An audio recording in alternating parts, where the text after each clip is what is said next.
God is good all the time. ఎక్కడ ఇద్దరు ముగ్గురు కూడి ఉన్నారో వారి మధ్య దేవుడు ఉంటాడు. హల్లెలూయా. మరి మనకు అనేకమైన చాయిసెస్ ఉంటాయి అన్నమాట. ఎటు పోవాలా, ఎటు పోవద్దు, ఎన్నో ఉంటాయి కదా. So we have to take మన ఒక డెసిషన్ తీసుకొని ఇది చేయాలా చేయకూడదా. సో ఎవ్రీ టైం మనం దేవుడి సన్నిధిలోకి వచ్చేటప్పుడు మనకు ఒక అంటే ఇటా అటా అన్నట్టు ఒక చాయిస్ ఇస్తుంది. ఈరోజు మరి నాకు కూడా మా కజిన్ బ్రదర్ వాళ్ళ ఫ్రెండ్స్ అది ఫస్ట్ బర్త్డే రావాలన్నారు. అయితే నేను మా కజిన్స్ అంతా కలుస్తారు. మాకు కూడా ఫోన్ చేసి మెసేజ్లో అన్నమాట పోయింటే I'm going for prayers. First priority God. ముందుగా దేవుని వెతుపడి తర్వాత సమస్తము సమకూర్చుకుంటాము. దానికి స్తోత్రము. మరి ఈ లెంట్ సీజన్లో మనం ఉండగా కొన్ని మాటలు మరి దేవుడు ప్రభా ఏం మాట్లాడాలా అని నేను అనుకున్నప్పుడు దేవుడు యొక్క వాక్యం ఇచ్చాడు. మరి ఈ యొక్క వాక్యం ద్వారా మరి ఆది కాలంలో మనం ఇక్కడ ఒక స్నేక్ని మనం చూస్తున్నాం. ఏం చూస్తున్నాం అక్కడ మరి 3rd చాప్టర్లో కదా. వారికి 3rd చాప్టర్లో 15th verse 15th verse ఆది కాండం 3వ అధ్యాయము 15వ వచనం. మరియు నీకును స్త్రీకిని నీ సంతానమునకును ఆమె సంతానమునకును వైరము కలగజేసెదను. అది నిన్ను తల మీద కొట్టును, నీవు దానిని మడిమ మీద కొట్టుదు అని చెప్పు. ఆమె అయితే ఇక్కడ మరి దేవుని వాక్యము ఆది కాండములోనే ఒక సర్పం గురించి, స్త్రీ సంతానం అంటే మనకు అందరికీ తెలుసు మరియమ్మ గురించి కదా. ఎందుకంటే మనందరికీ సర్నేమ్స్ ఉన్నాయి.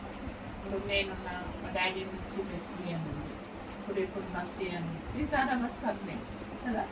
కానీ ఇక్కడ మరి స్త్రీకి సంతానము అది యేసుక్రీస్తు అని మనకు తెలుసు. మరి ఇక్కడ వాడబడినటువంటి మాట ఏంటంటే నీ సంతానం. అంటే ఇండివిజువల్గా God is speaking to each family.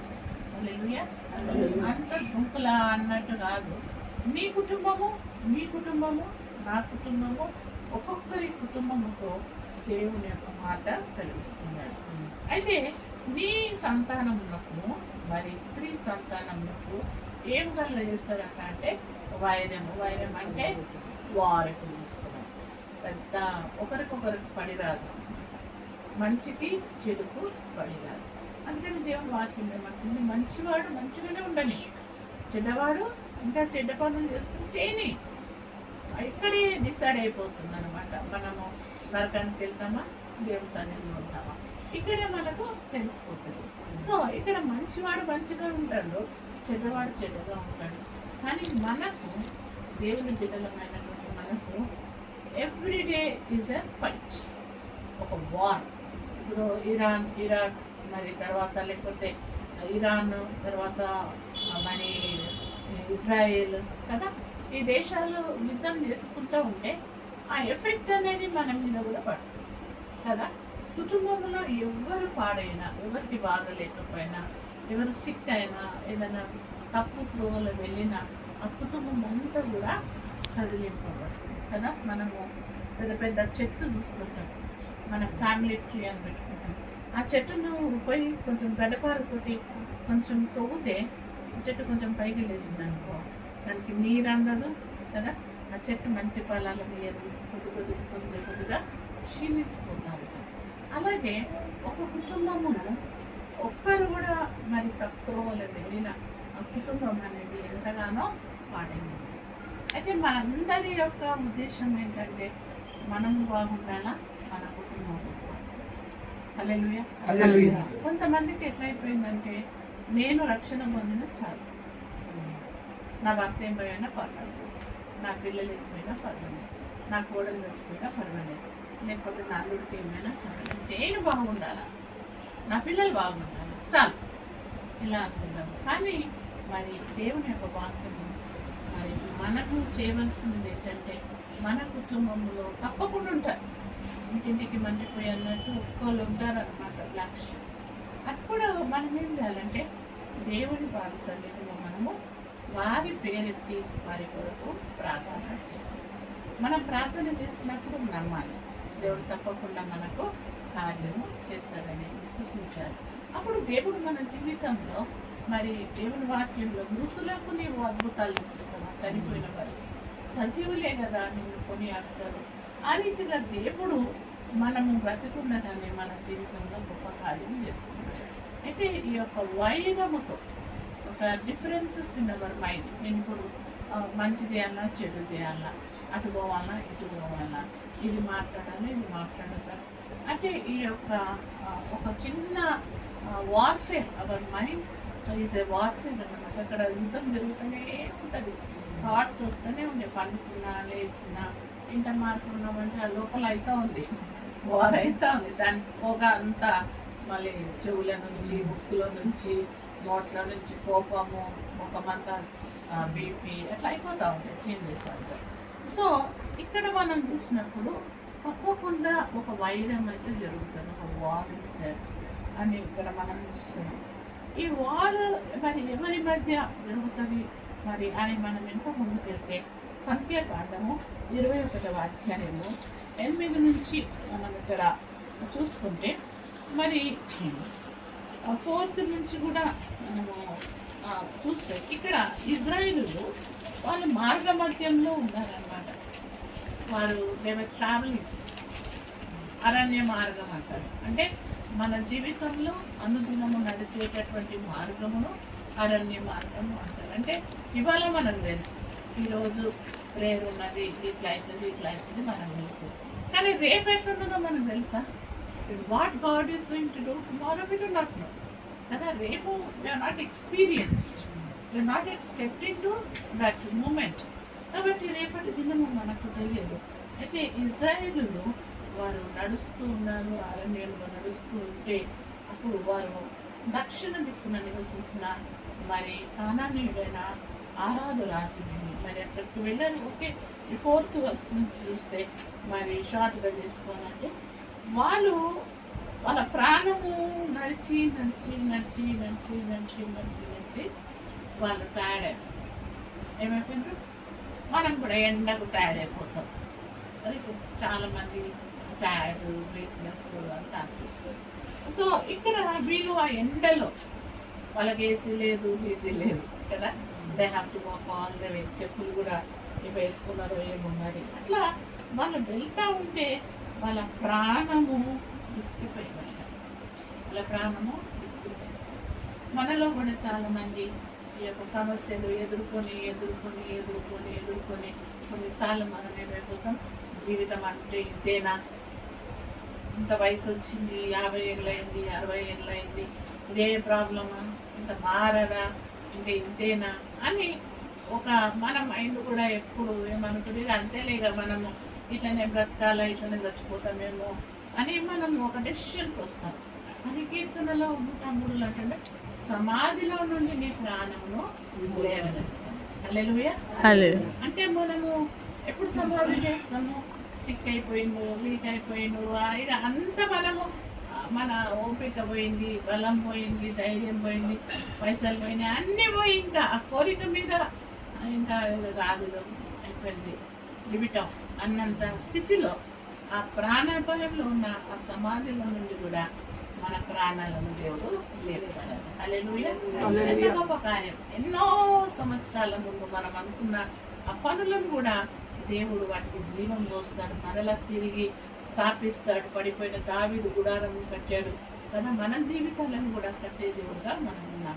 అయితే ఈ ఇజ్రాయేలు మాత్రము వాళ్ళు ఎండ వస్తుంది, దాహం వేస్తుంది, ఆ దాహానికి మరి వాళ్ళకు థమ్స్అప్ లేదు, ఐస్ క్రీమ్ లేదు కదా, మరి వాళ్ళకు కోపం వచ్చేసి విసుక్కొని మరి వాళ్ళు ఎవరికి విరుద్ధంగా మాట్లాడుతున్నారు.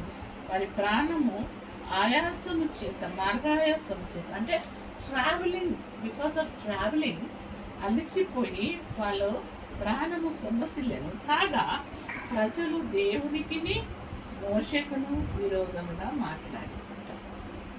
ట్రావెలింగ్లో ట్రైన్లో పోతున్నాం కదా, బాగా లాంగ్ జర్నీ, రష్ ఎక్కువ ఉంది, ఫ్యాన్ వస్తలేదు, ఇవంతా ఏం తిండి దొరుకుతలేదు, నిద్ర పడతలేదు, అల్లరి చేస్తున్నాం, ఇవన్నీ సో మెనీ థింగ్స్. ఇవన్నిట్లో మరి విసిగిపోయేసి they spoke against God. Spoke against God and మోసెస్కి విరుద్ధంగా దేవునికి విరుద్ధంగా. నేను చూసిన చిన్నప్పుడు మన ఇళ్ళల్లో జీసస్ క్రైస్ట్ ఫోటో ఉండేది ఒకటి కదా, ఒక హార్ట్ ఫోటో ఉండేది. ఎవరికైనా కొట్లాటలైనా అనుకో, భార్య భర్తల మధ్య కొట్లాటైంది అనుకో, అప్పుడు ఆ వెంటనే ఆ ఫోటో తీసి పెట్టిస్తాను. నువ్వేం చేస్తున్నావు దేవుడా, నువ్వేం చూస్తలేవా అట్లా. ఎందుకంటే why they are doing that, వాళ్ళు విసిగిపోయినా. ఇంకొకటి ఏంటంటే మనం లాస్ట్ వీక్ మాట్లాడుకున్నాం, మనమేంటో దేవుడికి తెలుసు, దేవుడు ఏంటో మనకు తెలుసు. మన దేవుడు మంచి దేవుడు, మనం ఎప్పుడు ఆశ పెట్టాలా, కొట్టాలా, బలైనంగా ఉండాలా, మనం చనిపోవాలి, ఇది అని ఇష్టం కాదు. అయితే ఇక్కడ కానీ మనము దేవుడు అంటే తెలియదు, దేవుని యొక్క ప్రేమ తెలియదు, దేవుని వాక్యం తెలియదు, దేవుని దయ తెలియదు, కానీ మనమే ఓన్గా ఇప్పుడు వద్దు అని అంటే లేదు, నేను ఒక 10 lakhs బిజినెస్ పెడతా, అరే నీకు ఎక్స్పీరియన్స్ లేదు, నేను అయినా పెడతా అని పెట్టేస్తారు. అలా లాస్ అయిపోతారు. ఆ లాస్ అయిపోయాక అది నువ్వే చేసుకున్నావు కదా, అయినప్పటికీ మళ్ళీ దేవుడు అంట, దేవుడే ఇట్లా నా బిజినెస్ లాస్ చేసిండు, నాది ఇది చేసిండు. మరి ఏ పని చేసే ముందైనా అది దేవుని కన్సల్ట్ చేసినావా, దైవజనులను కన్సల్ట్ చేసావా, ప్రార్థన చేసావా, ఇల్లు కట్టినా, పెళ్లి చేసుకున్నా, మరి ఏదైనా జాబ్ పెట్టుకున్నా, ఏదైనా ఊరికి ప్రయాణమైనా, ప్రతి విషయంలో are we asking God, are we taking our own decisions? మన సొంతగా ఆలోచించుకున్నప్పుడు వెన్ వి థింక్, మరి లోకంలో మనం చూసేటి మనం ఏం ఆలోచిస్తాం, మన గర్భడికి ఆలోచిస్తాం కదా, చూసినే మనము వాటి గురించి ఇంకా పెద్దగా ఆలోచిస్తాము. వాళ్ళ ఇల్లు మంచిగా ఉంది, చీర బాగుంది, ఇది ఆ వంట మంచి, ఇదే మనం చూసినాం, ఇదే ఆలోచిస్తాం. కానీ మనకు తెలియనివి అనేక విషయాలు దేవుడు మన కొరకు దాచి ఉంచాడు. హల్లెలూయా. సో ఇక్కడ దేవునికి విరుద్ధంగా, తర్వాత ఆ యొక్క సేవకుడైనటువంటి మోషకు విరుద్ధంగా వారు ఇల్లు తెచ్చిందో ఏమో, అక్కడనే చచ్చిపోతుంటే అక్కడనే బాగుండే, ఆడ మాకు అల్లం దొరికింది, కీరకాయలు దొరికింది, బీరకాయలు దొరికినాయి, ఆ సూరకాయలు దొరికినాయి, మంచిగా మటన్ ఉండే, ఆడ చికెన్ రోజు ఎక్కువగా ఏడ్చింటే ఎందుకంటే మటన్ మటన్ మటన్. ఇప్పుడు కూడా మన వాళ్ళు పెళ్ళిళ్ళు వస్తే మటన్, నో పీస్, పీస్ లేకపోతే పీస్ లేకపోతే పీస్ రాదు కదా. మరి ఈ పీస్ సేమ్ వర్డ్, స్పెల్లింగ్ వేరే ఉంది కదా, మరి ఆ పీస్ వేరే, ఈ పీస్ వేరే, ముక్కలు వేరే, సమాధానం వేరే. అయితే నో పీస్ నో పీస్. ఇంత నువ్వు ఎంత నా తయారు పడిపో, అక్కడ పీస్ లేకపోతే ముఖం కదా, మళ్ళీ ఇక నోరంతా పోతా, అక్క వదిన అన్ని పోతాయి, ఇక ఇది ఏం పెట్టింది రా, ఇక వచ్చేస్తుంది ఇక లాంగ్వేజ్ కదా. సో ఇక్కడ ఈ తిండి కొరకు జ్యేష్ఠత్వాన్ని నమ్ముకున్నాడు, తిండి కొరకు ఇజ్రాయేలులో దేవుడు చేస్తున్న మేలులన్నిటిని కూడా మర్చిపోయాడు. ఎంత ప్రేమ, ఎంత మరి ఎన్ని ఇయర్స్ అండి, మరి బట్టలు కూడా అలిగిపోలేదంట, అవే బట్టలు, చెప్పులు ఎరిగిపోలేదు, కాలు పగలలేదు, అయినా దేవుడు వారిని కాపాడుతుంటే కూడా మరి ఇక్కడ వాళ్ళు ఏం చేస్తుందంటే దేవుని మాటకు, దేవునికి విరుద్ధంగా ఇమీడియట్లీ ఫర్గాటెన్, అంటే దేవునికి కృతజ్ఞత అనేది లేకుండా మరి వారు మారిపోయిండ్రు, వాళ్ళ తలంపులు మారిపోయినాయి, మరి మోషను కూడా మర్చిపోయిండ్రు. వాళ్ళు తిట్టడము, అన్నము మాకు అసహ్యమైనది. ఈ తిండి ఎవరు తింటాడు, ఏం తిండంటే అది ఒకటి ఆహారం లేదు, నీళ్లు లేవు, చవి సారములు లేని ఈ అన్నము మాకు అసహ్యమైనది. ఏమంట వాళ్ళ బాధ, నీళ్లు లేవు, తిండి లేదు, అలా ఉప్పు కారం లేదు, ఏం లేదల్లా ఉప్పు కారం లేదు, చెవి సారం అంటే టేస్ట్ లేదు, టేస్ట్లెస్ ఫుడ్. ఇది ఈ ఫుడ్ ఎవరు తింటాడు? ఈ ఫుడ్డే టేస్ట్ లేదు కాబట్టి మాకొద్దు, అందుకని వాళ్ళు విసిగిపోయింది. ఇప్పుడు దేవుడు మనకి ఏది ఇంపార్టెంటో, మనకి ఏది హెల్త్గా ఇంపార్టెంటో అదే ఇస్తాడు. ఇప్పుడు మనం పిల్లలకు పాలు ఇస్తున్నాము, మన ఇంట్లో మటన్ ఉంటుంది, చికెన్ ఉంటుంది, ఎగ్స్ ఉంటాయి, ఎందుకు ఇయ్యము? ఆ పిల్లలకు డైజెషన్ కాదు కాబట్టి. అట్లనే దేవుడు లోకంలో అన్నీ ఉన్నాయి, ఏ సమయంలో ఏది ఇవ్వాలో అదే మనకు అనుభవిస్తుంది. కానీ ఇక్కడ వారు దేవుణ్ణి తప్పుగా అర్థం చేసుకుని, దేవుణ్ణి తప్పుగా అర్థం చేసుకుని, మనము దేవునితో నడుస్తేనే మనకు దేవుడు ఎటువంటి వాడో అర్థమవుతుంది. మనుషులతో మనకు వాళ్ళతో ఉంటేనే వాళ్ళు ఎటువంటి వ్యక్తులు మనకు అర్థమవుతుంది. హల్లెలూయా. లేకపోతే మనం ఎంత ఈజీగా మిస్అండర్స్టాండ్ చేసుకుంటాం కదా, చూసినావా ఆమె రాలేదు, చూసినావా ఈమె రాలేదు, ఇలా అనేకమైనటువంటి నిందలు, అవమానాలు వాళ్ళని పటపట అనేయడం మనం జరుగుతూ ఉంటాయి. కానీ when we step in to their life, వాళ్ళని చూసి వాళ్ళ పరిస్థితులను మనం చూసినప్పుడు వాళ్ళు ఎందుకు అట్లా మాట్లాడింది అనేది మనకు అర్థమవుతుంది. హల్లెలూయా. అయితే మా బ్లెస్సమ్మ లేదు కదా, అయితే మా మామ కూతురు కూడా ఒక ఆమె డాక్టర్ ఏం చేస్తారు జాయిస్, ఆమె పెద్ద కొడుకు 35 ఇయర్స్లోనే ఒక పాప ఉన్నది. అప్పుడు 3-4 ఇయర్స్ బేబీ, ఆమె ప్రెగ్నెంట్ ఉంది.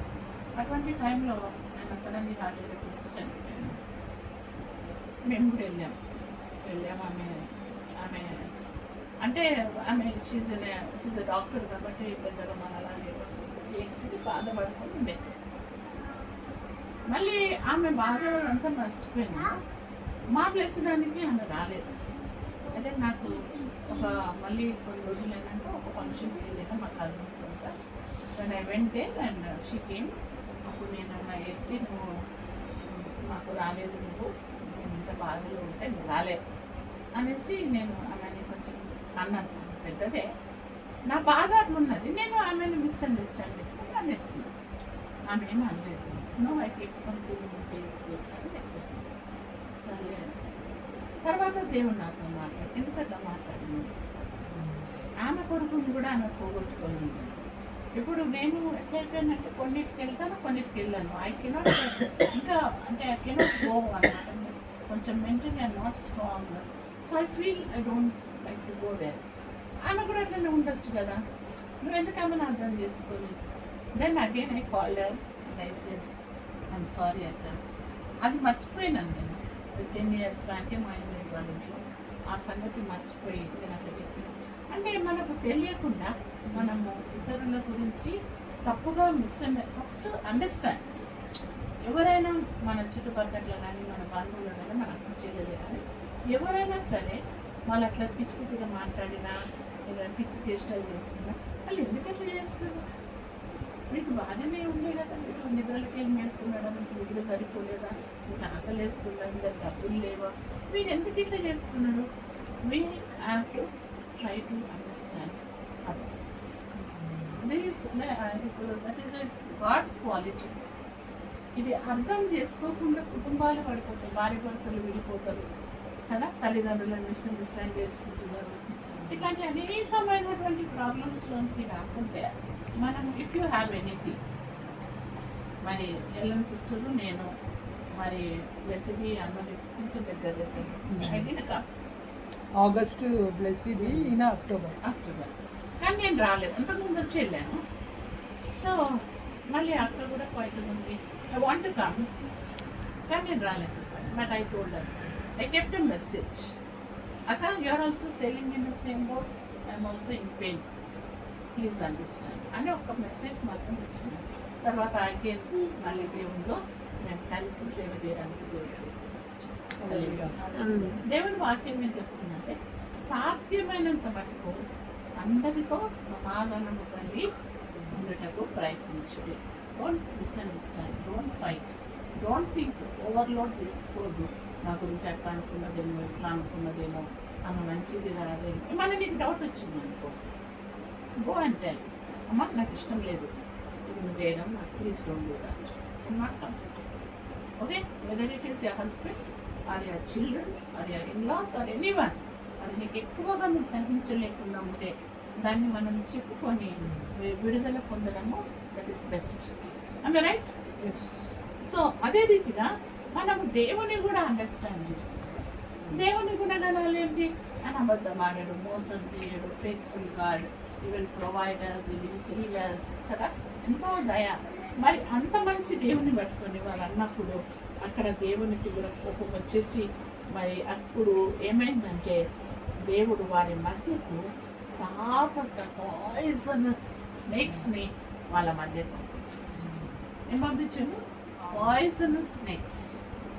మనము కొన్నిసార్లు మన నోటి దురదతోటి మనం ఒకడొచ్చి మూతి మీద కొట్టిపోతుంది కదా. అట్లనే ఈ యొక్క దేవునికి విరుద్ధంగా మోషేకు దేవుని జనులకు విరుద్ధంగా మాట్లాడినప్పుడు అక్కడ భయంకరమైనటువంటి సర్పములు అక్కడ వచ్చేస్తున్నాయంట. ఎక్కడి నుంచి వచ్చినాయో తెలియదు, టకటకటకటక వచ్చేస్తుంది. వచ్చి అవేం చేస్తున్నాయి? ఆది కాండంలో రాయబడినట్టు వారి వడిమ మీద కొడుతున్నాయి, అది కాటేస్తున్నది, చచ్చిపోతున్నారు. బురుగలు టకటకటక చచ్చిపోతున్నారు. కోవిడ్ టైంలో చచ్చిపోయింది, మరి ఇప్పుడు యుద్ధంలో చనిపోతున్నారు, హార్ట్ అటాక్స్తో చనిపోతున్నారు, అనేక మంది చచ్చిపోతున్నారు. అప్పుడు మళ్ళీ మోషే వెళ్ళి ప్రార్థన చేశారు, ప్రభా వీళ్ళకి తెలియదు, వీళ్ళు అండర్స్టాండ్ చేసుకోరు, నిన్ను అర్థం చేసుకుంటలేరు, నన్ను కూడా అర్థం చేసుకుంటలేరు. ఆ ఫ్యామిలీని, నా పిల్లల్ని వదిలేసి ఎండల పడి వాళ్ళ తలకాయ నొప్పి, వీళ్ళ తలకాయ నొప్పి అన్నీ వినుకుంటా నేను పోతుంటే కూడా వీళ్ళు నన్నే అర్థం చేసుకోలేదు, నన్ను అర్థం చేసుకుంటలేరు, నన్నే అర్థం చేసుకుంటలేరు, నిన్నేం అర్థం చేసుకుంటారు. అందుకని దేవుడు ఏమంటాడు? Love your neighbour as you love your self. కాబట్టి ఇక్కడ వీళ్ళు అర్థం చేసుకునే పరిస్థితులు లేరయ్యా, దయతోటి క్షమించు. ఎందుకంటే మనం ఒక మాట ఇచ్చినాం కదా. ఏం మాట ఇచ్చినాం?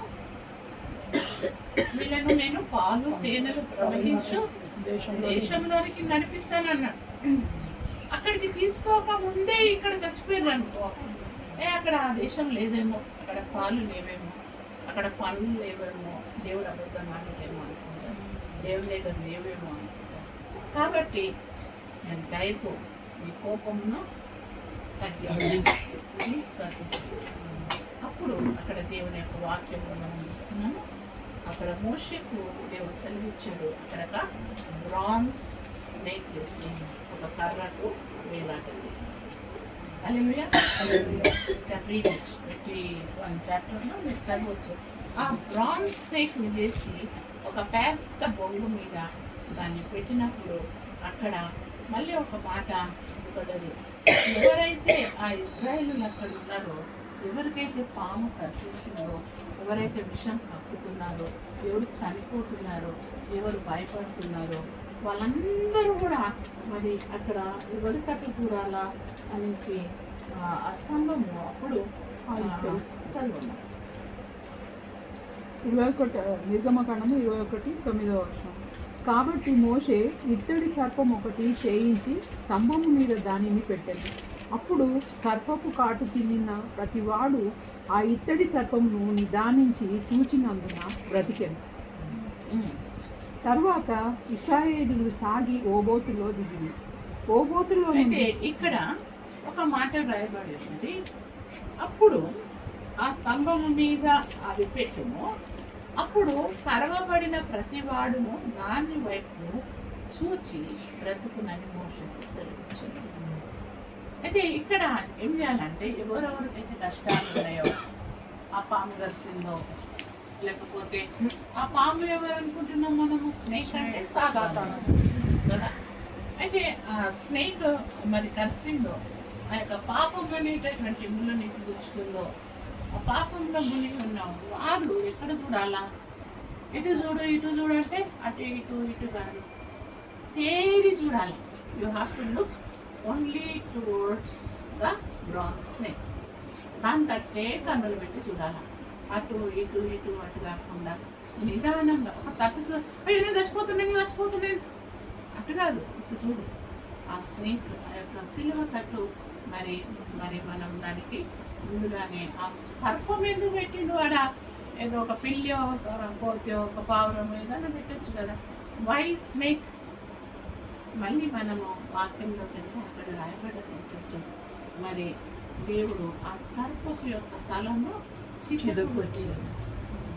ఏ సర్పము ద్వారా లూసిఫర్ ఆ పాము మరి వచ్చి ఆ యొక్క నాశనము కలిగిస్తుందో, రోగము కలిగిస్తుందో, మరణము కలిగిస్తుందో ఆ యొక్క సర్పమును యేసుక్రీస్తు దాని తలను చితకగొడుతున్నాడని చెప్పబడింది. కాబట్టి అంతకుముందు ఏదైనా మన ప్రీ ఫైనల్స్ లాగా ఓల్డ్ టెస్టిమెంట్, మన ఫైనల్స్ ఏమో మన న్యూ టెస్టిమెంట్లో మనకు దేవుడు అది చేసి చూపించాడు అనమాట. మరి ఇదే వాక్యము మనము John chapter 3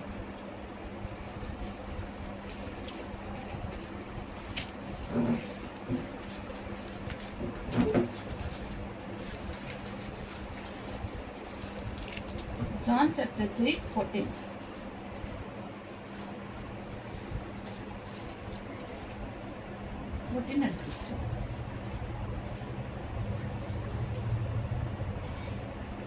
Just as Moses lifted up the snake in the wilderness, so the Son of Man must be lifted up, that everyone who believes may have eternal life.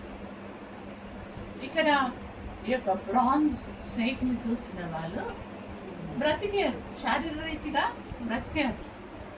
అయితే ఇక్కడ యోహాను సువార్త 3:14-15లో ఆ రోజు మోషే ఏ రీతిగా ఆ యొక్క స్తంభము పైన సర్పమును వేలాడదీశాడో ఆ రీతిగా యేసుక్రీస్తు కూడా son of God has been lifted up.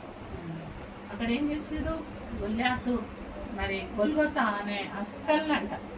Golgotha అంటే మరి స్కల్, మరి గొల్యాతును చంపినటువంటి ఆ ప్రదేశం అంట, అక్కడ వార్ఫీల్డ్.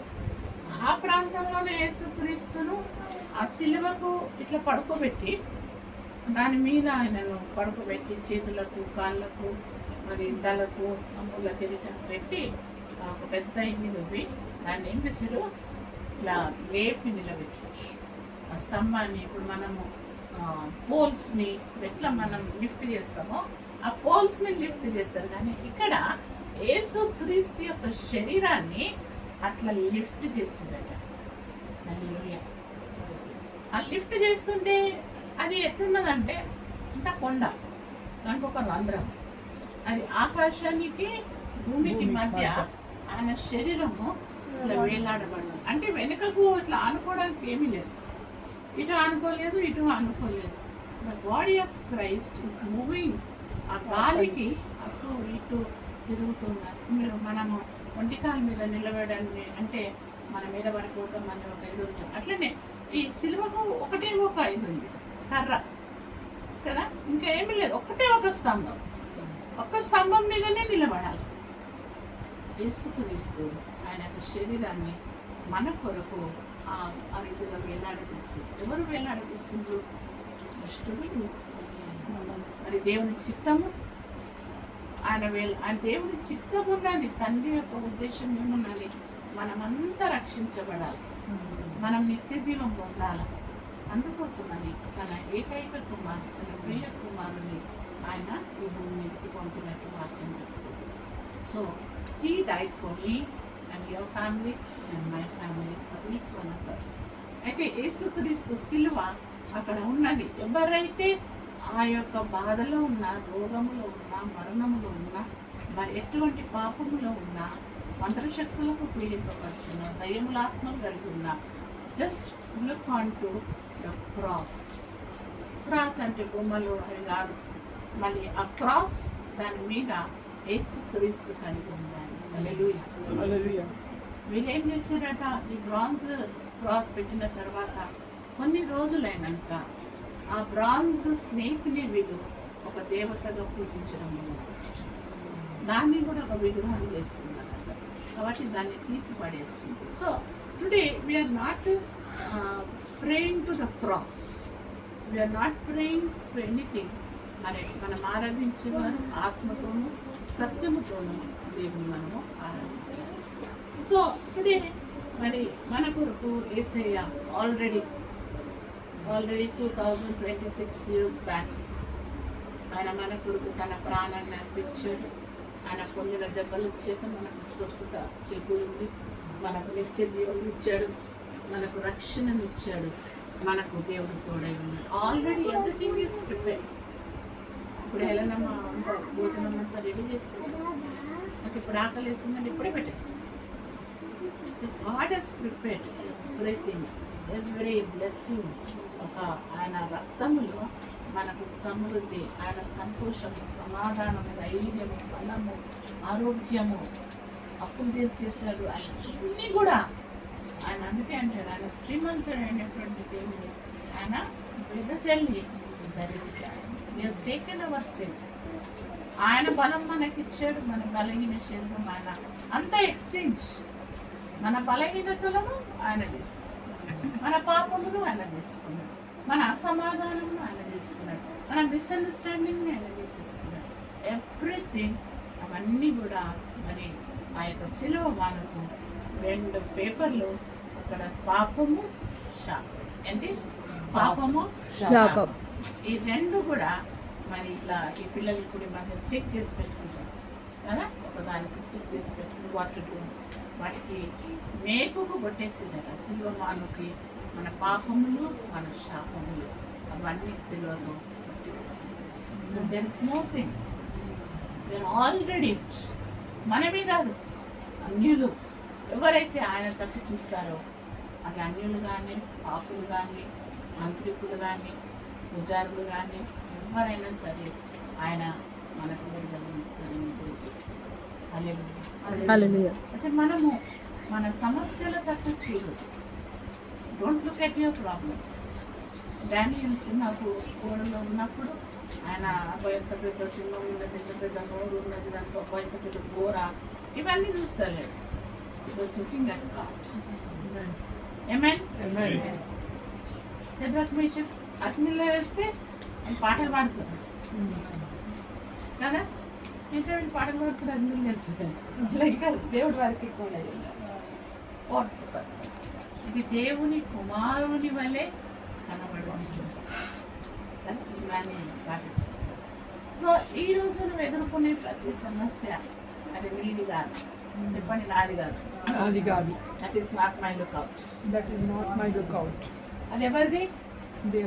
దేవుడు ఆల్రెడీ మన కొరకు తీసేసారు. ఇప్పుడు ఏమున్నది? we have to only claim it. We have to only claim it. అంతే. నాకు కావాలి ప్రభా, అంతే. నేను ప్రార్థన చేసుకుంటాను. నా దగ్గర ఏమైనా పొదువైనా, నాకు ఏమైనా ఆరోగ్యం ఏదైనా వస్తే ప్రభా, I don't know how you are going to help me. నువ్వు పాకితోటి పంపుకో, చేపతోటి పంపుకో, శత్రువుతోటి పంపుకో, నువ్వు ఏం చేస్తావో నాకు తెలియదు. This is my problem, I'm keeping at your feet. Hallelujah. So today మనం ఇక్కడ దేవుని పాదాల దగ్గర మనకున్న ఏ సమస్య అయినా ఆయన పాదాల దగ్గర వెళ్ళామా? బైబిల్ పక్కన పెట్టుకోండి, ఫ్రీగా కూర్చోండి, రిలాక్స్